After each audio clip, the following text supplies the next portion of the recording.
Voy a presentar el libro Beatricia.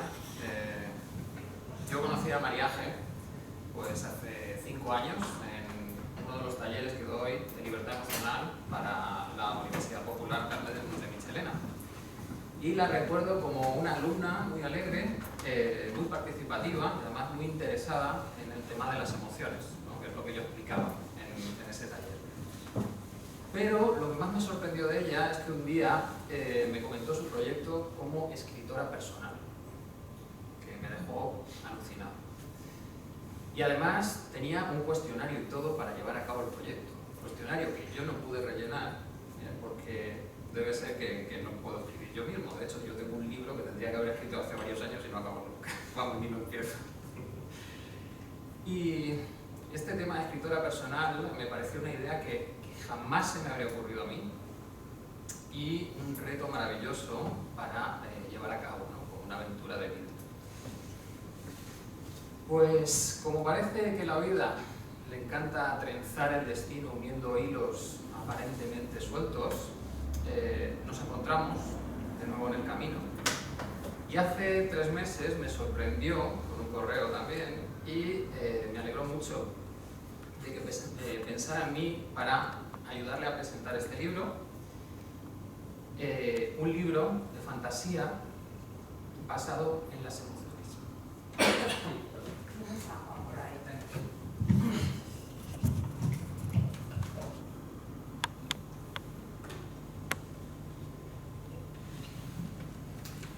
Un libro llamado Beatricia.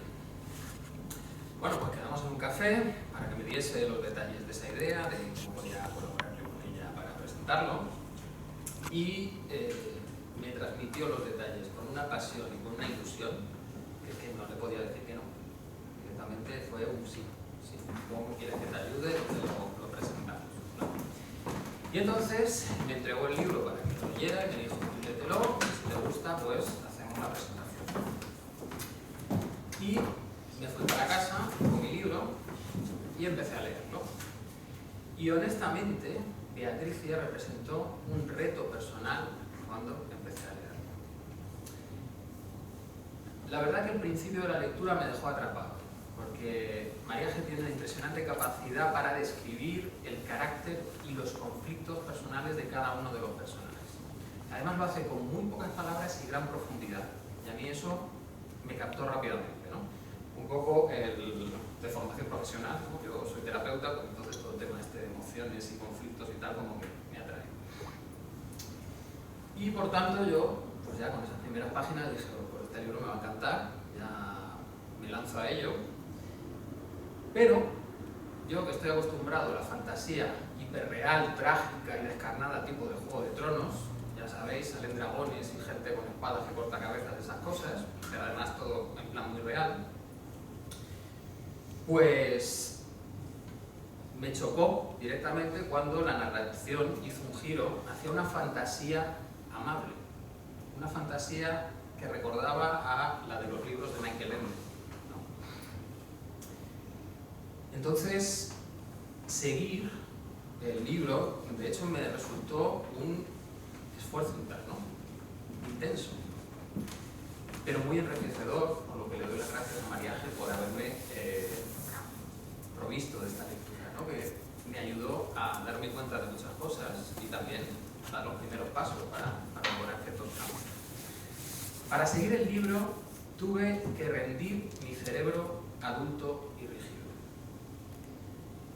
para dejarme llevar por un relato dirigido a nuestra mente de niño, no una mente infantil, la del niño, aquella que es más abierta e intuitiva, que está llena de visiones grandiosas e ilusionantes, que se deja empapar por las metáforas y los arquetipos, que llegan más allá de las simples palabras. Es la mente que viaja, que nada, que vuela, que empatiza con todos los personajes y disfruta sin límites de la aventura de autodescubrimiento emocional que propone Beatriz. Una vez llegas a este estado, te haces consciente de la potencia de ese escrito, de que es posible encontrar nuevos matices y sensaciones en cada lectura, y más cuando la propia autora nos ofrece pistas sobre su obra, como las que nos va a regalar.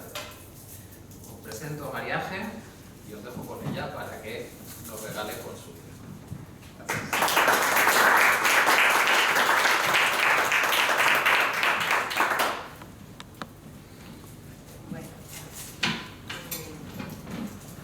Buenas tardes, gracias por estar aquí, por su tiempo, su atención y cosas que nos regalan hoy que son tan valiosas. Quiero agradecer también a la Universidad Popular Carmen de Michelena que me haya incluido en su programa, casi ya cerrando. Ay, vale, despiste. Creo que ahora me oís mejor. No sé si me habéis oído lo que he dicho antes. Sí. Vale. Bueno, pues eso, dar las gracias a la universidad por haberme incluido en su programa y a Paco que me hacía mucha ilusión que fuera él el que me presentara hoy. Porque bueno, pues nos conocemos hace años, como él dice, y la verdad es que siempre ha habido muy buena sintonía entre nosotros. Vamos a entrar en harina.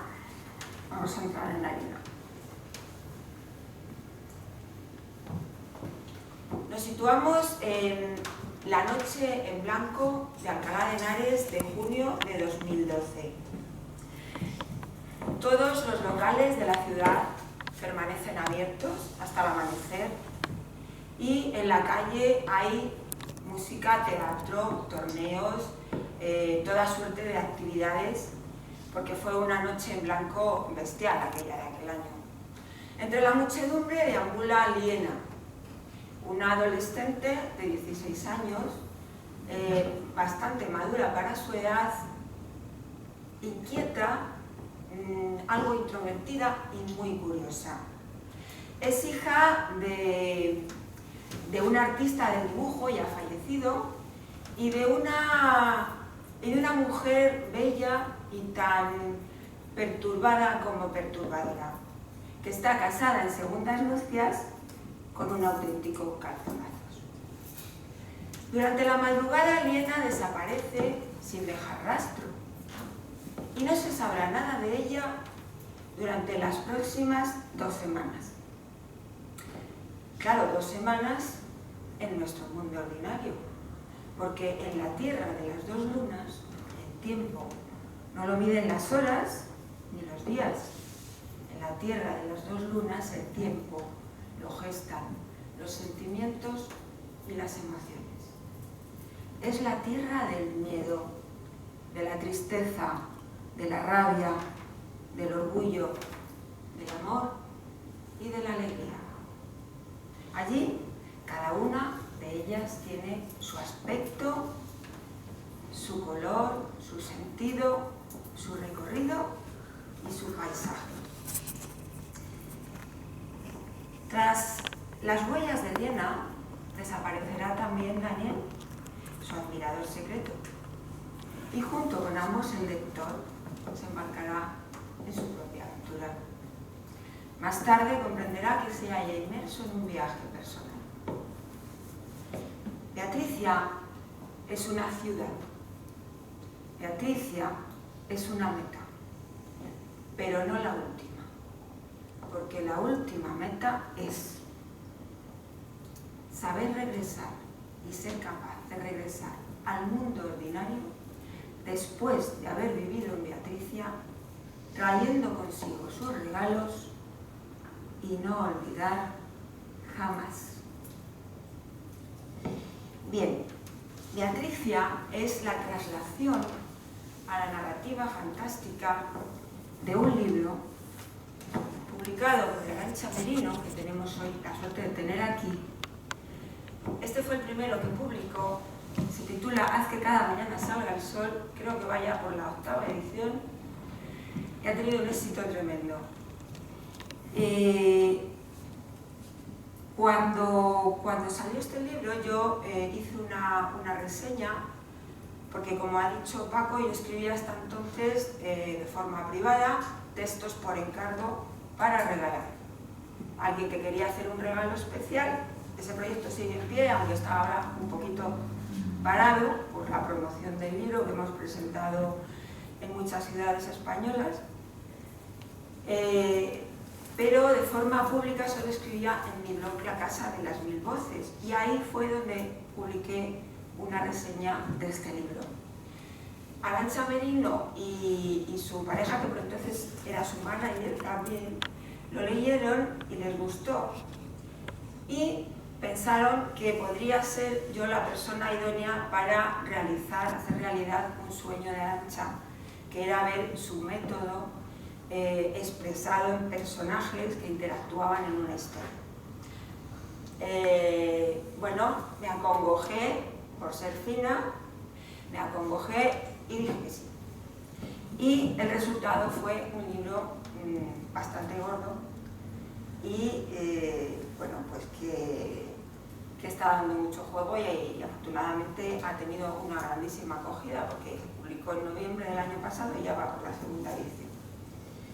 Bien, yo no soy psicóloga ni experta en emociones, yo solo escribo. Naturalmente, sobre las emociones yo no podía decir lo que se me antojara, así que era libre totalmente para desarrollar los escenarios y los personajes, pero no para contar algo que no correspondiese a esa emoción. Yo no podía decir del miedo algo que no era del miedo, pero que a mí me parecía muy bonito. Entonces, para eso, yo cada capítulo que escribía se lo mandaba a Arantxa, y ella ha sido la supervisora que ha velado para que cada emoción corresponda a su esencia y no me haya ido yo por las ramas, que soy muy propensa. Bueno, quiero, antes de entrar en el terreno de la literatura, ya con lo que es Beatricia, que es una novela, quiero que vean de manera muy resumida lo que son las emociones en el mar, que ahora les dirá Arantxa lo que es.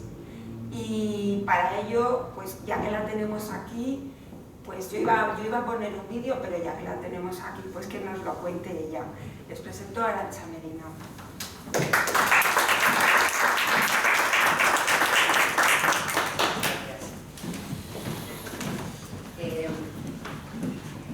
Voy a hablar exactamente...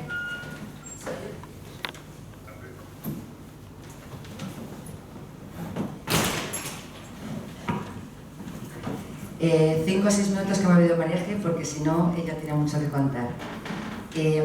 Realmente las emociones son las grandes desconocidas y las desconocemos tanto que mayoritariamente huimos de ellas, no queremos profundizar ni entrar.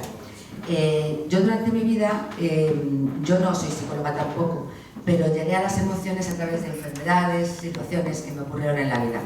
Por tanto, estudié en profundidad un método que se llama Metamodelo de Análisis Transformacional, es el MAT, y en ese es el que os está llamando la atención todos, es que vais a tener que dejar de hablar. Hay 6 emociones que son las 6 emociones básicas. Gracias. Tenemos 6 emociones que son las 6 emociones básicas: el miedo, la tristeza, la rabia, el orgullo, el amor, la alegría.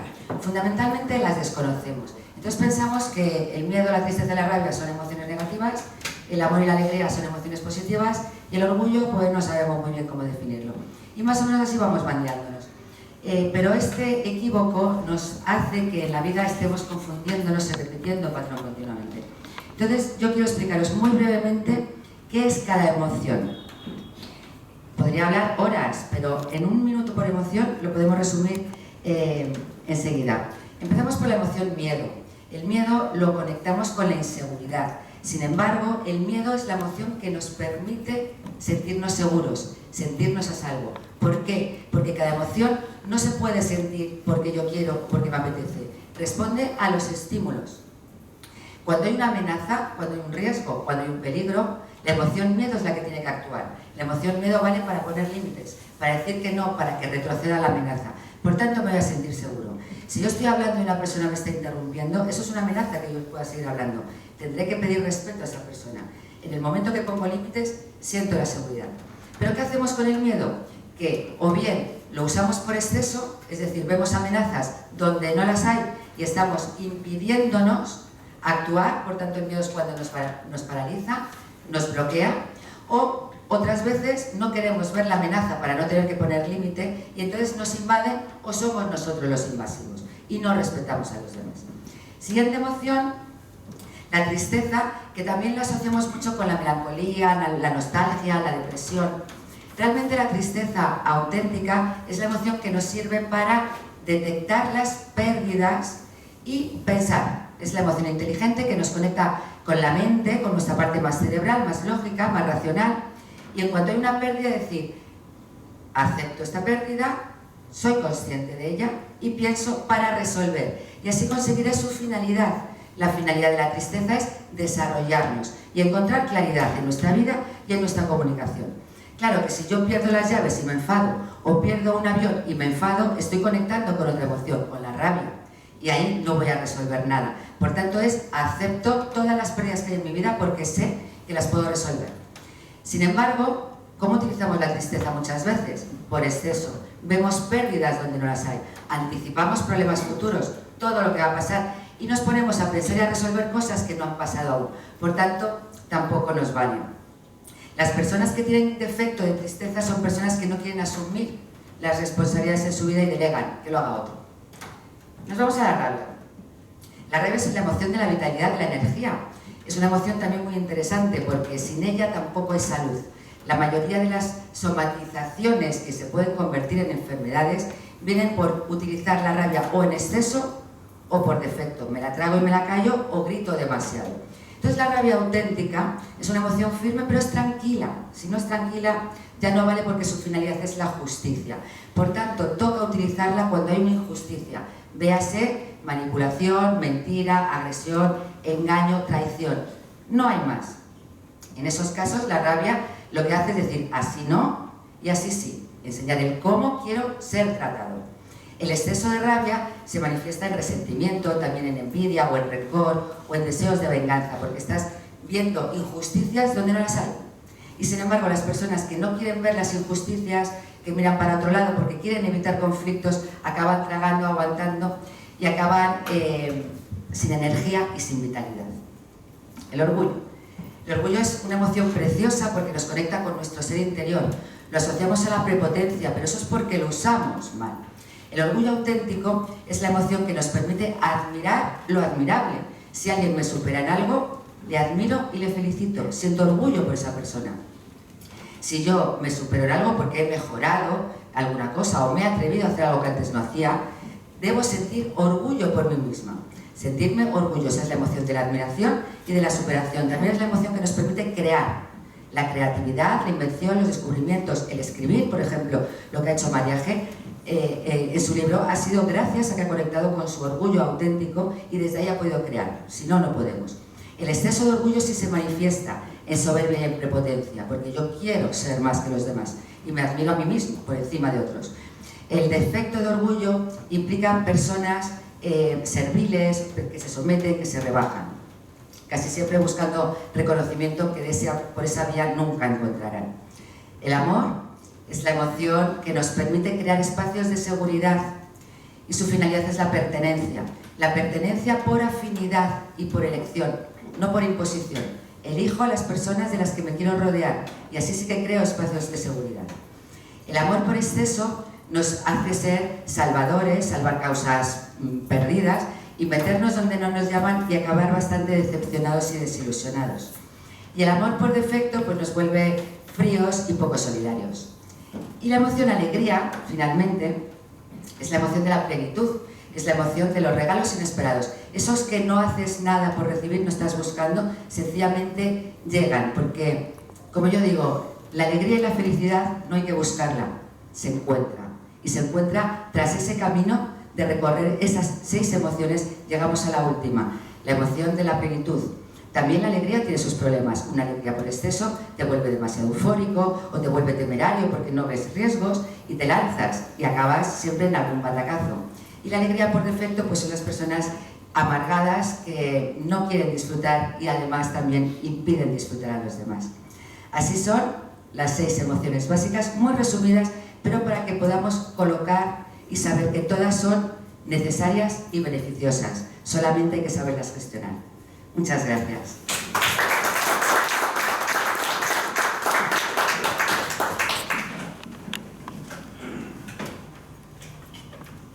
Muchas gracias, Arantxa. Ahí mismo. Bueno, quería esto precisamente, que ya que tenía oportunidad de hacer otro formato de presentación, no es el habitual, pues que explicar un poquito, dar una idea mejor de lo que parte el libro, ¿no? Ahí está basado y de ahí nace. Bien, vamos a entrar ya en una visión, un vistazo panorámico de lo que es Beatricia.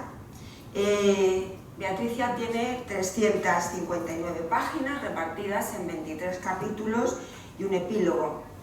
El prólogo está maravillosamente escrito por Arantxa y tiene un prefacio añadido a última hora dedicado a David Bowie. Se preguntarán por qué está explicado en el prefacio. Bueno, tiene 74 personajes, desfilan por Beatricia 74 personajes, 10 principales y 8 secundarios relevantes. Vamos ahora a abordar o a señalar las principales temáticas por capítulo que se abordan en el libro. Vamos a hacer un recorrido por capítulo. Y empezamos con el primero, La noche en blanco. Marcela, la madre de Liena, es una persona eternamente insatisfecha y amargada. Una gran manipuladora. No sé si me ven por aquí con el atril, ¿sí? Vale. Boicotea la felicidad que se encuentra, la suya y la de los demás. Estropea todo lo que toca. Esteban, su segundo marido, no sabe reaccionar ante esa manipulación, pero se da perfectamente cuenta de lo que pasa. Y eso le hace que se desprecie. Y cuanto más se desprecia, pues más débil es y más manipulable. Liena, la hija de Marcela y la hijastra de Esteban, se revela, es la que se revela en la familia, ya que aunque el amor está muy dañado, todavía está vivo. Entonces ella no acepta eso y a sus 16 años decide escaparse de casa. Pero las cosas no salen como ella las tenía previstas. Su mejor amiga la traiciona y discuten y cada una se marcha por un lado. Todo esto sucede en Alcalá de Henares, porque olvidé decir, Beatricia empieza y termina en Alcalá de Henares. 2 primeros capítulos en Alcalá de Henares, 2 últimos capítulos en Alcalá de Henares, y eso es un retrato costumbrista de la ciudad. Bien, tras alguna peripecia, Liena tropieza con un curioso personaje, un gentleman ataviado con capa oscura y sombrero de color naranja. Y este personaje la invitará a acompañarle en un extraño viaje. Capítulo 2. Una cárcel en ruinas. Surge el reto de aceptar la promesa de un viaje a lo desconocido, al final del cual se vislumbra, solo se vislumbra, una recompensa. El lugar señalado para dar el salto es la vieja cárcel de mujeres de Alcalá de Henares, de la cual están viendo uno de los patios, que se llama La Galera, o la llaman La Galera. En la época donde se narra la novela estaba en ruinas y se comunicaban las celdas con la capilla que se utiliza como teatro universitario, que se llama La Galera. Esa cárcel abandonada y en ruinas es una metáfora perfecta de cómo se percibe Liena. Así es su vida y así la siente, a pesar de su juventud. Capítulo 3. El abismo del ángel. Comienza la aventura. Estamos ya en la tierra de las dos lunas. Y surgen las primeras dudas que nos asaltan siempre en un nuevo camino. Dudas sobre las posibles dificultades del camino y sobre nuestra capacidad para solventarlas o superarlas. Dudas que nos llevan a recular o incluso a abandonar. A veces tenemos un solo camino delante de nosotros, pero lo más corriente es que haya varios a elegir. La vida, como todos sabemos, es un interminable e incesante rosario de elecciones. Cuando elegir se nos hace un mundo, terminamos prefiriendo que otros elijan por nosotros, decidan por nosotros. En la tierra de las dos lunas eso no es negociable. Uno ha de elegir su camino, sí o sí. Siempre acompañada por el caballero del sombrero naranja, Liena conocerá al miedo. Pero no al miedo que vive en su cabeza, ese miedo impreciso, sino al miedo en persona. Ese miedo es un ser imponente, fabuloso, sí, pero de carne y hueso. Al principio se sentirá aterrada. Más adelante, cuando se vayan conociendo mejor, ella y el monstruo se harán amigos. Capítulo 4. El templo de los sensarinos. Buscar, sin saber muy bien qué se busca. En nuestra urgencia por alcanzar el fruto de la plenitud, buscamos atajos para saborearlo cuanto antes. Pero ese fruto obtenido a destiempo y sin haber llegado a madurar es una trampa. Este capítulo encierra una gran lección sobre el miedo, pero también sobre el amor y sobre el respeto a las elecciones de los otros, aunque nos duelan. También se habla de lo relativo del tiempo y de un pequeñito fragmento. En el interior del templo habían transcurrido 2 semanas. Para los de fuera el mundo estaba suspendido en el filo de una noche eterna. ¿Volverá?, preguntó el gigante. Ojalá lo supiera, respondió el mago. Escuchando al miedo genuino, que es el que nos advierte del peligro real, aprenderemos a reconocer las trampas, a intuir el peligro, a huir o defendernos de aquello que nos puede costar muy caro e incluso la vida. Capítulo 5. El río de las lágrimas. Es el lugar donde habita la tristeza. Personaje femenino y cautivador. En su presencia soberana, Liena penetrará en los secretos de la melancolía, de la quietud, del progreso personal y la sabiduría. La tristeza genuina nos conduce al silencio, al recogimiento.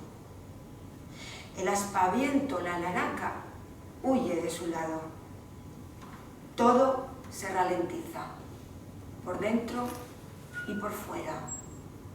A veces la notamos recorriendo las venas, cuando parece que duelen. Sus lágrimas nos limpian los ojos, mientras que la depresión, con quien se la confunde, nos ciega. Es fácil, sin embargo, distinguir a la tristeza de esta su sombra. La primera nos centra e ilumina. La segunda nos aliena en su negrura, nos saca fuera de la realidad. Capítulo 6. Un mar de barro. La realidad, como la vida, es un escenario cambiante.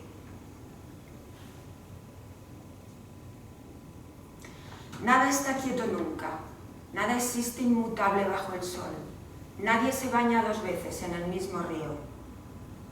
Y en ese contexto hemos de seguir eligiendo: renunciar o seguir, avanzar o estancarnos.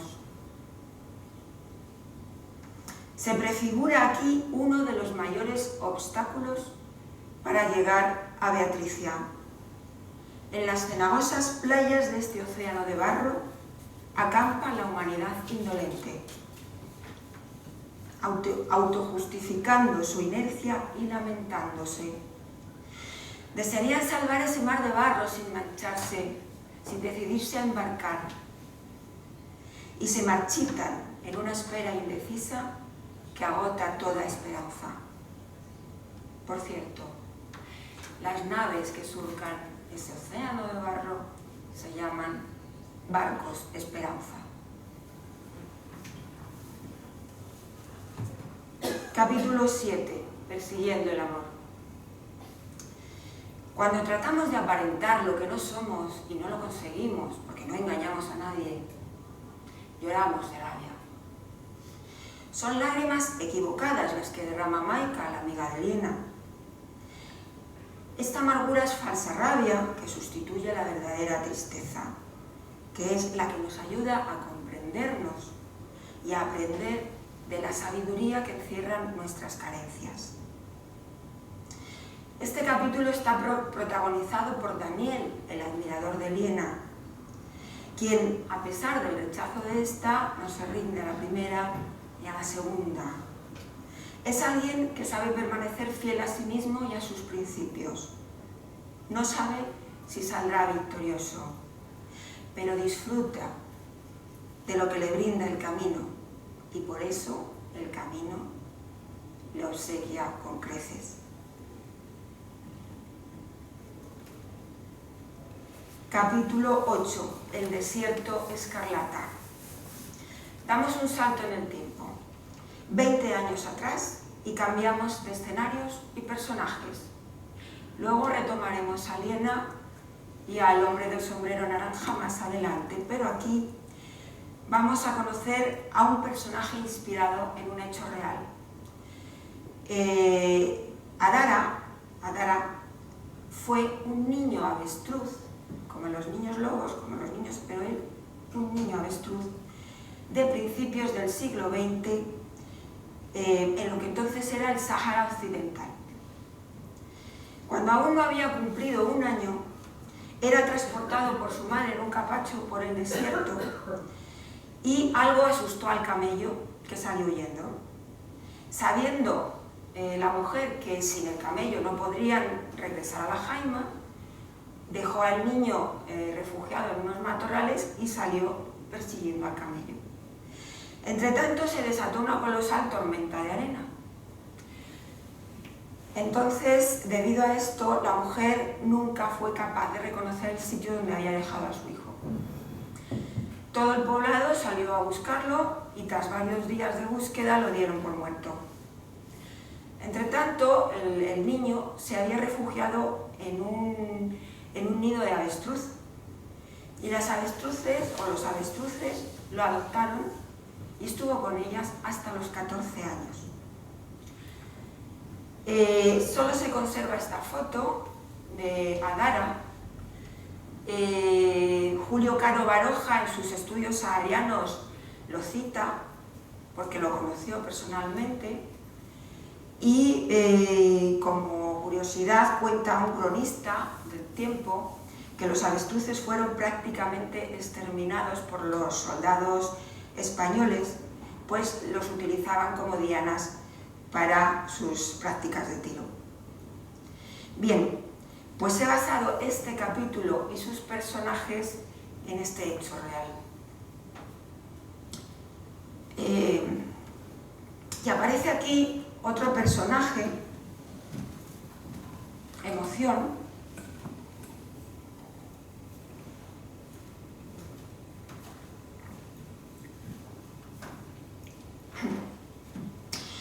que es la rabia, pero la rabia en carne y hueso, como los demás. La rabia genuina tiene muy buen olfato.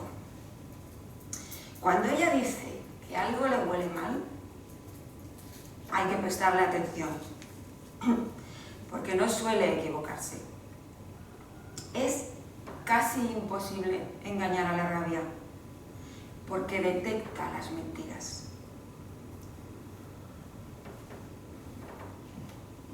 Capítulo 9. El regreso de Strut. La rabia es una emoción tan mal comprendida como los propios avestruces.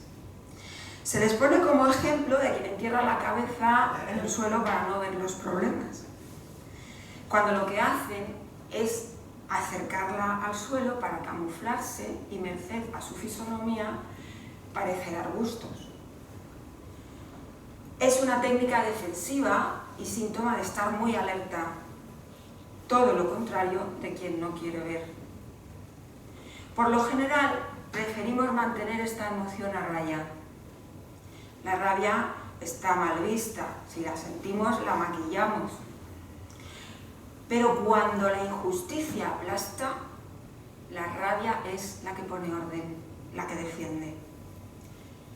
En este capítulo veremos que amordazar la justa ira trae peores consecuencias con diferencia que expresarla. Capítulo 10. La voz de sombra. Y una vez amordazada la rabia, una voz oscura, una sombra, invade nuestros pensamientos y se corona como nuestra reina. Es la depresión. Entonces hace con nosotros lo que se le antoja. Y ya sabemos que lo que se le antoja a la depresión nunca es bueno. Deseamos ser aceptados y ser tenidos en cuenta. Quien diga que no, me temo que es un poquito iluso. Somos gregarios, guste o no. Muy pocos eligen lo contrario, irse a una cueva y vivir solos. Muy pocos lo eligen. En ese deseo de aceptación, a menudo nos dejamos invadir. Así es como los otros se convierten en el infierno. Así es como los otros se convierten en el infierno, que decía Sartre. Nos han perdido el respeto y, lo que es peor, nos lo hemos perdido. Y miren, si no hay respeto, no hay amor. Y si no me respeto, no me quiero. Porque amor y desprecio son excluyentes. Capítulo 11. El cañón de Trifastio. Trifastio, 3 caras. Hay nuevas formas de represión. Formas con apariencia de vanguardia. Eufemismos que nos alejan del sentido real. Persiguen que identifiquemos como deseables conductas que nos esclavizan. En otro aspecto de este capítulo se esboza una escuetísima metáfora de la religión organizada. Sus, para mí, 3 caras más destacables. Una, la del misticismo; otra, la del compromiso; otra, la de la ambición. Ambición que suele derivar en fanatismo. Ahí lo dejo, cada cual que saque sus conclusiones. Capítulo 12. El magma oscuro. Viscoso, nauseabundo, lleno de muertos vivientes, de voces fantasmales, de islas con un solo habitante, el ruido y la furia del barro ardiente, los torbellinos helados y las profundas simas. ¿Es un naufragio? Sí, el del ser humano. A nadie puede ayudarse si no lo pide. A nadie puede ayudarse si no lo quiere. Nadie nos salvará sin nosotros. Sin nosotros no hay salvación. Al magma oscuro lo alimentamos entre todos. Lo alimentamos con nuestros falsos miedos, con nuestra ignorancia. Y cuando ya no somos más que títeres, nos engulle también. Afortunadamente, esta ciénaga inmensa puede navegarse y con éxito. Nos guiará la esperanza, pero no la esperanza que solo espera, sino la esperanza que espera y actúa.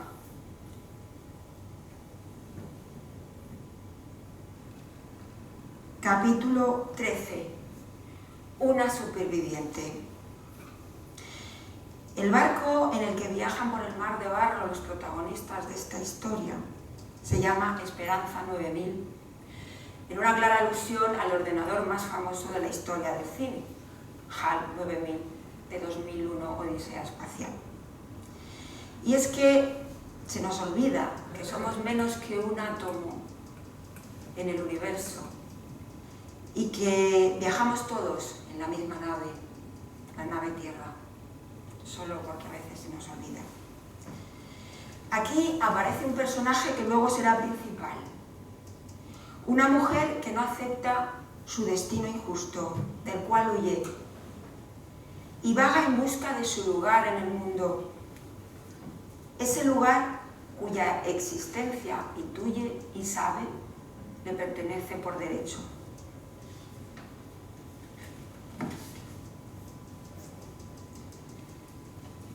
Capítulo 14. El faro de cristal.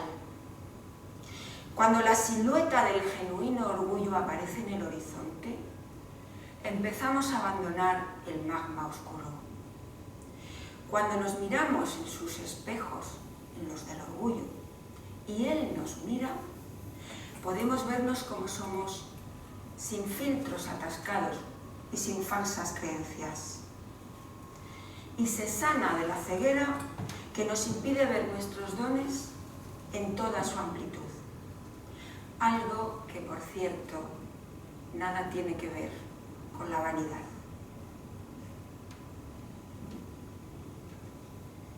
Capítulo 15. A Iris. El orgullo nos cuenta su historia. Una historia que recuerda mucho a la del patito feo. Entre humano y mitológico, este personaje de emoción nos conquista por su belleza, pasión y nobleza. Y también por su humildad, porque el orgullo es humilde.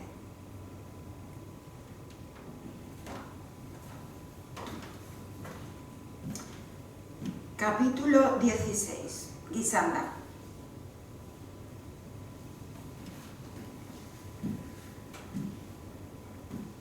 Nos encontramos con los golpes que asesta la envidia y las heridas que deja. Este personaje, Gisanda, posee la sabiduría de reconocer dónde está su felicidad y no necesita ir más lejos para aumentarla. Su felicidad está en los fogones, alimentando, ejercitando su don para la mesa del más exquisito gourmet de la tierra de las dos lunas, a Iris, el orgullo. Capítulo 17. Un parque de atracciones. La antesala del amor es engañosa. Aquí están esas cosas a las que llamamos amor sin serlo. Estamos en la feria de las vanidades, en el postureo, en los automatismos y las apariencias, en vivir fuera de nosotros mismos y alejados de nuestro verdadero ser. Es la euforia sin alegría verdadera, la mentira que vende. También contemplamos una representación simbólica del maltrato y de la dependencia psicológica de la víctima con su maltratador. Depredadores y parásitos que se nutren de aquello que les fascina de otros. Que prosperan a costa de la muerte lenta o rápida de sus presas. Nadie puede librarnos de ellos sin la voluntad firme de sobrevivir.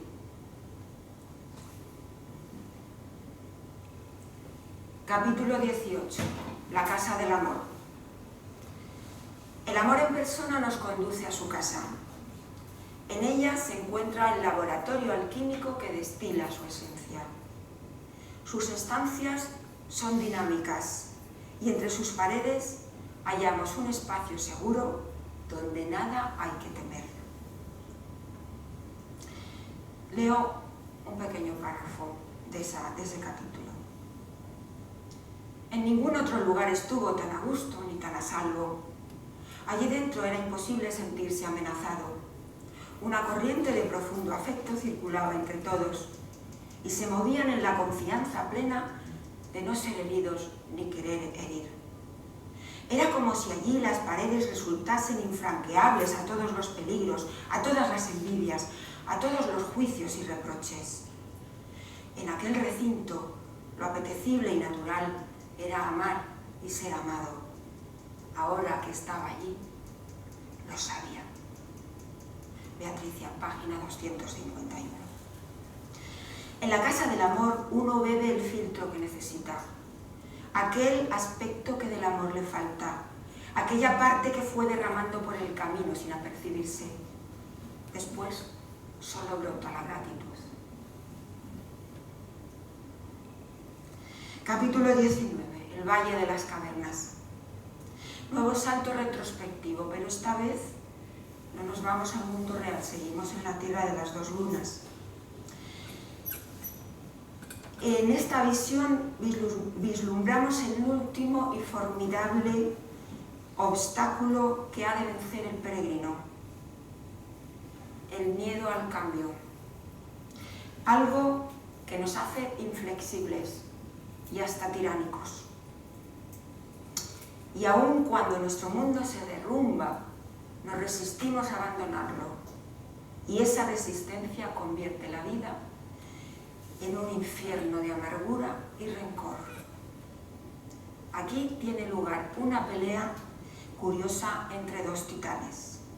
El personaje que representa ese miedo al cambio, Medusa risueña, y el personaje que encarna al miedo genuino, al verdadero, al defensor. Y les dejo una pregunta para pensar. ¿Cuán peligroso no será ese miedo al cambio que hasta el propio miedo auténtico lo considera una amenaza?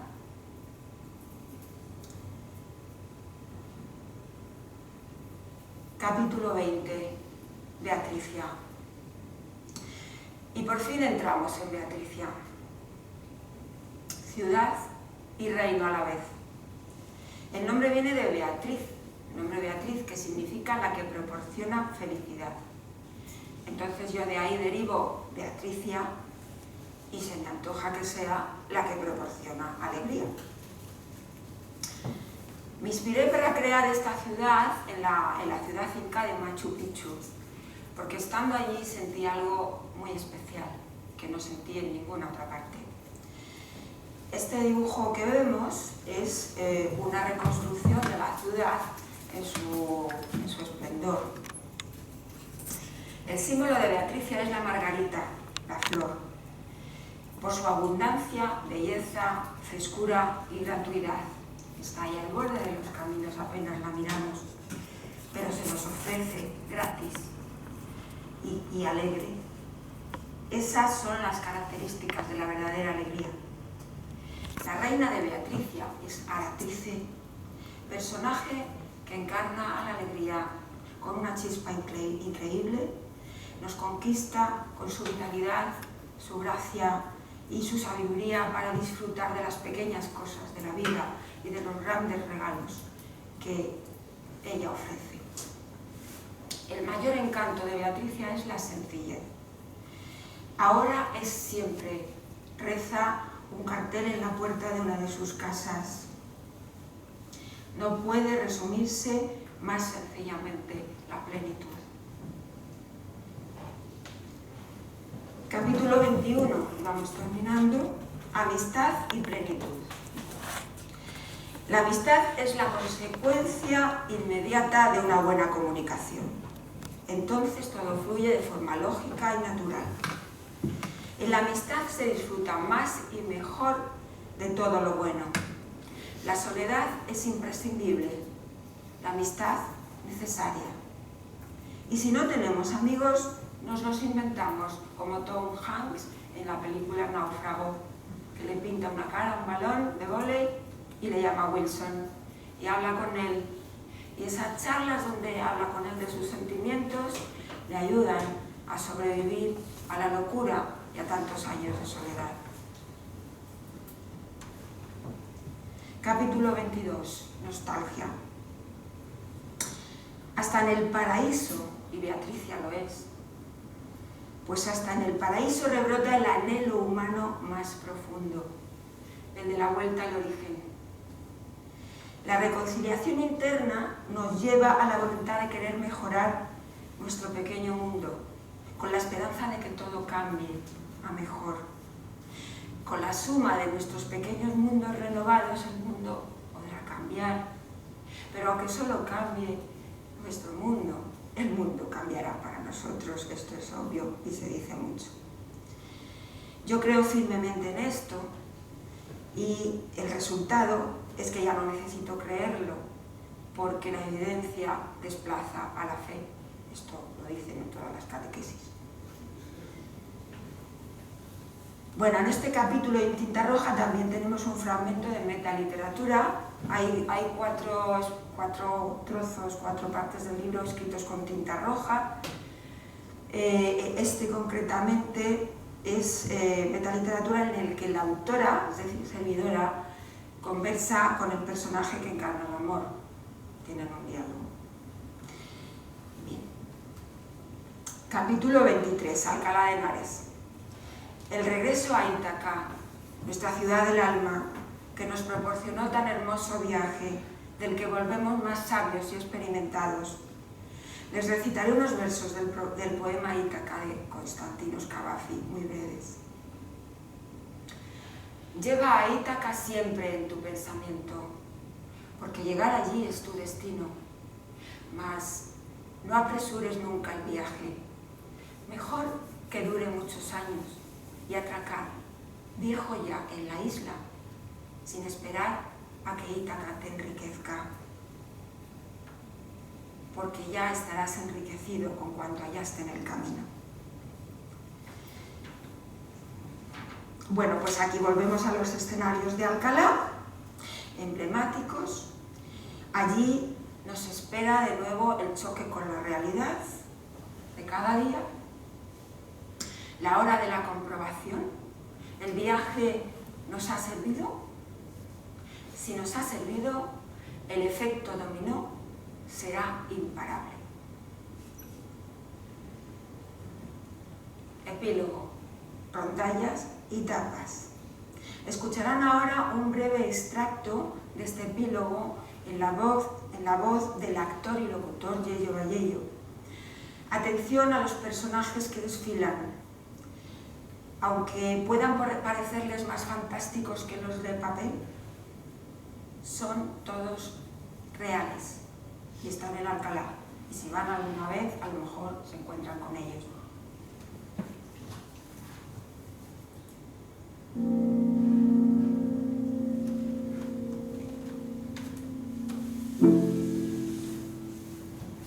A veces veces Liena rozaba con los dedos las columnas más antiguas y sentía como si le susurrasen historias al oído. Le encantaba salir a pasear los domingos por la mañana porque nunca sabía lo que iba a encontrarse. Un día podían estar los soportales inundados de caballetes, otros tomados por estatuas vivientes, otro por artesanos. Era frecuente ver algún grupo de cómicos vestidos de época ilustrando las rutas teatralizadas. Por San Antón llenaba la calle una fila de mascotas con sus amos, desde la Casa Tapón hasta el Hospitalillo, templo donde recibían los animales la bendición del santo. Caballos, mulas, borricos, algún gato serenísimo provisto de arnés y otros menos pacientes en su transportín. Canes de toda raza y sin ella, periquitos, loros, cotorras, tortugas, alguna que otra iguana, peces en sus peceras, hámsteres en sus jaulas y conejos variados con susto en el cuerpo. Tampoco se libraba el santo de algún ofidio, ni el cura, que daba la bendición con más cautela que ganas. Los costaleros ensayaban las vísperas de procesión con los pasos desnudos y los cargaban de sacos para emular el peso de las imágenes. Y cuando no se terciaban estas cosas, era teatro de calle, música en las plazas, mercado barroco, títeres, rally de coches antiguos, juerga rociera o manifestaciones a favor de las cigüeñas y en contra de lo visto. Todo ello servido de tenderetes, puestos de libros, de sellos, de monedas, terrazas de bar y pedigüeños. Añádase la debida proporción de maniáticos que toda ilustre ciudad alberga. El iluminado, que se tiró un día por el balcón al creerse ingrávido. El Jesucristo, que se lanzaba a los viandantes con su mirada azul intimidatoria y les disparaba con voz de cañón. ¿Me das una moneda? El incógnito, siempre escondido tras el filo de algún periódico, para de esta guisa recorrer las calles y las iglesias vigilando a hurtadillas lo que se terciase. Estaba también la yonki, que desde el alba al anochecer recorría los bares mendigando un trago y se encaraba con el indiscreto que osase mirarla 2 veces, aunque tenía buen corazón. Y la profetisa, que insultaba a los curas en las procesiones, sin olvidar al Santoni, que se tapaba el cráneo con un zorongo pirata y andaba como Frankenstein, o al Matris, vestido siempre de neo, ya hiciera frío o calor, y el sin par Platanito, toreador de coches y feo como el solo. A ese, como no podía ser menos, se lo llevó por delante un Volkswagen Passat de segunda mano.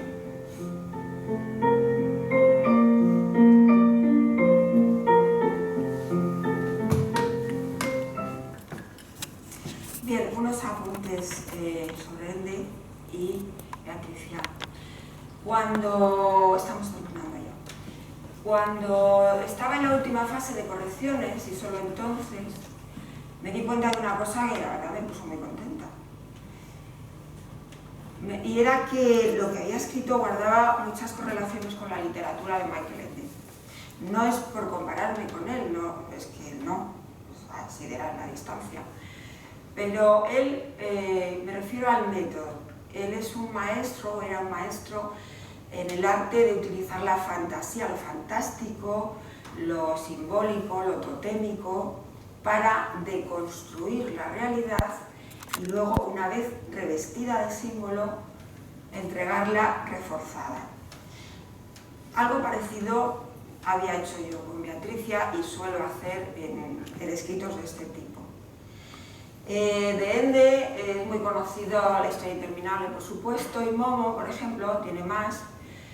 De La historia interminable se pasó la vida diciendo que él no había escrito un libro para niños. Es verdad. La historia interminable tiene una segunda lectura, una tercera, una cuarta. Estos 2 libros de esta parte son menos conocidos. El espejo en el espejo y La prisión de la libertad. Son libros de relatos cortos donde ahí se ve más todavía esto que digo, porque al ser relatos cortos hay mucha diversidad y mucha muestra de este método objetivo. Y luego también decir que, bueno, quienes me leen habitualmente suelen decir que mi escritura es amable. Y ello a pesar de que a veces cuento cosas terroríficas, como también podrán comprobarse en algunos capítulos de este libro. No sé lo que pasa realmente, pero algo raro es. Me ha parecido entender que has dicho que el orgullo es humilde y me cuesta trabajo, ¿me lo puedes explicar? Sí. Arantxa, por favor. Arantxa también puede contestar a preguntas, ya que la tenemos aquí. No, hoy estudia, pero esta pregunta sí. Mira, el orgullo, realmente el orgullo auténtico lo que nos dice es: yo no soy más que tú, pero tampoco soy menos que tú. Por eso nunca te voy a pisar, pero tampoco voy a dejar que me pises. Y esa es la humildad. Ni por encima, ni por debajo. Así de simple. Lo que pasa, el error es que hemos entendido que ser humilde es someterse. Porque cuando el pequeño nos dice, no destaques, que es mejor ser humilde, la frase parece que me tengo que poner un poquito por debajo. Y hemos entendido humildad en ponernos por debajo. Pero no, la humildad es justo el equilibrio, ni más ni menos.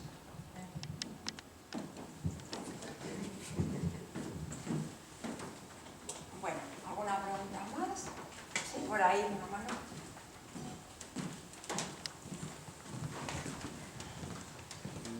Yo creo que en casi toda la literatura universal es muy importante la descripción de las emociones de los personajes, vamos, es fundamental. La descripción, perdón. La descripción de las emociones de los personajes. Sí. Pero lo que resulta muy curioso, porque nunca se me ha ocurrido, pues es el basar una novela en descripción de emociones. O sea, es algo que me sorprende. Se lo debemos a Arantxa, no me lo propuso. Sí, para mí es algo sorprendente.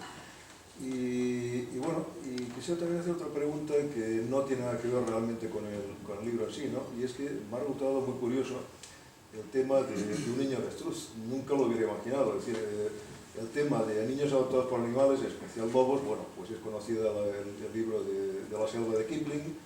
Eso no es una mera fantasía, o sea, se conocen muchos casos de niños adoptados por lobos, o sea, ni uno ni dos. Pero lo de que un niño sea adoptado por una pareja de avestruces es sorprendente y cuidado, no porque las aves sean en principio muy inferiores a los mamíferos en capacidad cognitiva, sino simplemente porque es algo que resulta muy raro. O sea, no acabo de comprender cómo consiguieron las avestruces que el niño sobreviviera. No sé, me resulta muy sorprendente, no sé si puede aportar algún dato al respecto. Sí, sí puedo aportar, porque claro, yo leí mucho. Es muy curioso porque también Arantxa, cuando le mandé ese capítulo, decía, me ha encantado la historia, qué historia más, pero un poco traída por los pelos, y le dije, es el único personaje que está basado en la realidad. Y además documentado, es decir, sobrevivió, él adquirió los hábitos de las avestruces. Yo las llamo en femenino, lo correcto es masculino, pero bueno, yo las llamo femenino, porque en el libro hay unas avestruces muy grandes que se llaman gran camaleón. Entonces, está documentado que bueno, hubo un proceso muy difícil de inserción, todo eso, y sobrevivió porque al adquirir las costumbres de pues comía cosas. Para la sed había como una especie de granadas que son muy amargas y son muy jugosas, comía lo que ellas, se dice que esto sí que parece leyenda, incluso tragaba pequeñas piedrecitas y que una vez lo pusieron boca abajo y que le salieron las piedrecitas. Pero sí que cuentan los cronistas, y no sé si exactamente que Julio Caro Baroja también dice esto, que él pues se llegó a casar, tuvo hijos, pero claro, pasaba largas temporadas, se hizo pastor y se pasaba largas temporadas en el desierto, él solo, con sus ovejas, tal, y de vez en cuando hacía cosas como las avestruces y tenía costumbres todavía que incluso sus hijos habían copiado, ¿no? Pero bueno, al final se hizo también seguidor de un santón y bueno, pues le daba mucho a la religión, de la naturaleza y todo eso. Y esa es la foto que se conserva de él. Lógicamente ahí estaba coloreada, era en blanco y negro. Y sí, Julio Caro Baroja lo conoció y lo menciona en sus estudios saharianos. Es una historia muy curiosa, sí. A mí me sorprendió mucho. Y lo otro que me había dicho era personajes basados en emociones. Me hizo mucha ilusión en la presentación de Bilbao. Vino una escritora que le firmase el libro, fueron varios escritores, pero una de las que vino a que le firmase el libro era Fátima Díez. Y me dijo una cosa que me hizo mucha ilusión, que fue,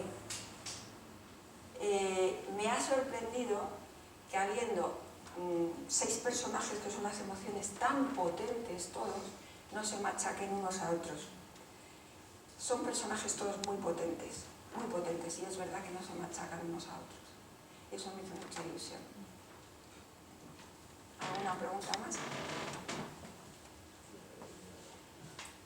Bueno, pues parece que no. Les agradezco mucho esta respuesta.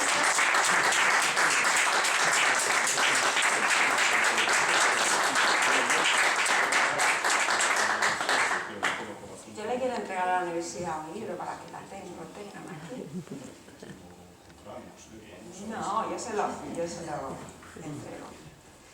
Bueno, pues nada, muchísimas gracias y gracias por su tiempo y por